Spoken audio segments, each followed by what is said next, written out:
ఏం మామ కాన్పైన మాది గుడ్డ అట్ట కట్టాము. ఏమైందిరా? ఏం జల్లుడు పొద్దు పొద్దునే నాతో తమాషాలు పడుతున్నావు?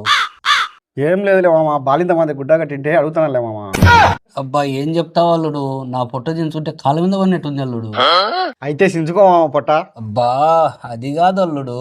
మళ్ళీ ఏమైంది చెప్పు మామ. చెప్పు. బా ఇది మీ ఎత్త గనకారం అల్లుడు. మా అత్తే ఆడింది మామ, నాకు 2 తులాలు బంగారు చేపించా అని చెప్పి ఎప్పుడో చచ్చిపోయింది. బా మీ ఎత్త అంటే మీ ఎత్త కాదు అల్లుడు, నా భార్య. ఏమైంది మామ అత్తతో? ఫ్లాష్ బ్యాక్ చూడు అల్లుడు. నీ ఎవరింటోనైనా పిల్లలు తోముతారు బోకులు, నా పిల్లలు నాతో తోమించండి. నాకు కూడా మంచి రోజులు వస్తాయి. అవి ఎక్కడనో ట్రాఫిక్ జామ్ లాగినట్టున్నాయి. ఏంది అర్చడం అర్చకుండా బోకులదాము. నీ అబ్బా నేను తోమనే తోమను. ఎన్నో 10 లక్షలు కట్నం ఇచ్చి తెచ్చుకున్నా, బోకులైన తవ్వాల్సిందే, వంట ఉండాల్సిందే. అంతేగా అంతేగా. నేను వంట గిట్ట ఏం చేయను. వంట చేయకపోతే అమ్మా నీ అమ్మ సబ్బిరైంది, అమ్మ సబ్బిరను. అది జరిగింది అల్లుడు.